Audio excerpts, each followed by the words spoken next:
Dans une vidéo précédente, je t'ai présenté Yemanja, la déesse de la mer.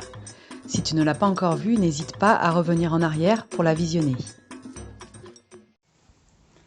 Et maintenant que tu sais qui est Yemanja, voici une première histoire, un conte que je vais te lire comme promis, avec la déesse de la mer. À tout de suite. Yemanja, la déesse de l'océan. Écrit par Sabina Alvarez Schurman, aux éditions Alice Jeunesse. Le long des rivages jalonnés de maisons colorées s'étend Yemanja, mer de tous les océans. Chaque soir, juste avant le crépuscule, les pêcheurs sortent leurs bateaux et sillonnent ces eaux pour remplir leurs filets. Ainsi passent les marées. Mais les hommes ne remercient jamais Yemanja pour sa générosité. Ils ne remarquent jamais sa gentillesse. À la longue, Yemanja se sent offensée. Et un jour, elle tourne le dos aux habitants de l'île. Les filets restent vides. Et la mer, indifférente, ne répond à l'incompréhension des pêcheurs que par des embruns salés. Un jeune pêcheur décide d'aller parler à Yemanja en personne. Avec son bateau, il brave courageusement le silence et la tristesse des vagues. Il navigue là où personne n'a jamais osé s'aventurer. Il traverse des forêts d'écume. Il entrevoit des monts ornés de perles.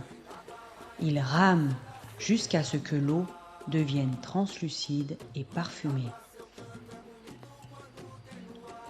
Là, entouré d'une mer soyeuse, se trouve Yemanja, aussi grande que l'océan et aussi scintillante qu'une nuit étalée.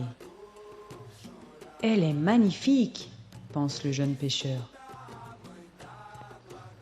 Quand elle l'aperçoit, Yemanja se met en colère. « Qui ose déranger la mer de tous les eaux ?» s'emporte-t-elle.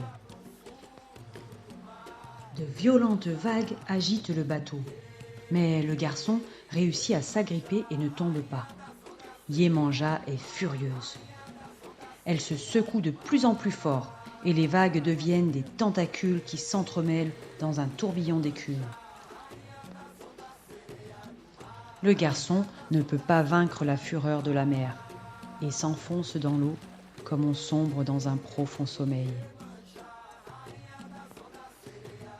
Il faut être brave pour oser naviguer sur les eaux les plus profondes de l'océan, pense Yemanja en voyant couler le pêcheur.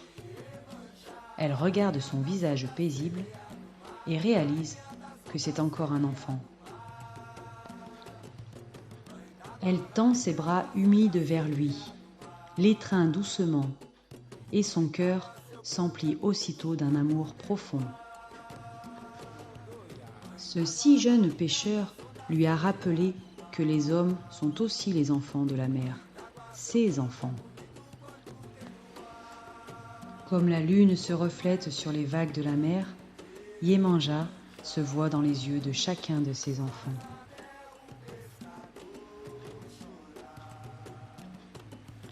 Yemanja décide de répondre aux prières des hommes par un chant salé qui ramène la vie jusque sur les rivages.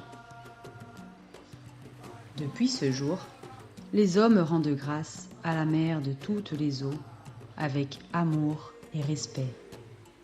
Une mer généreuse qui laisse à nouveau ses enfants naviguer librement. Fin de l'histoire.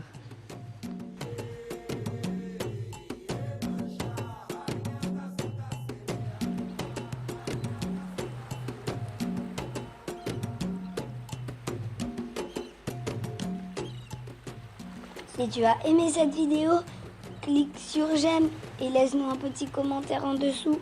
Et pour ne pas rater les prochaines vidéos, abonne-toi à la chaîne. Merci et à bientôt.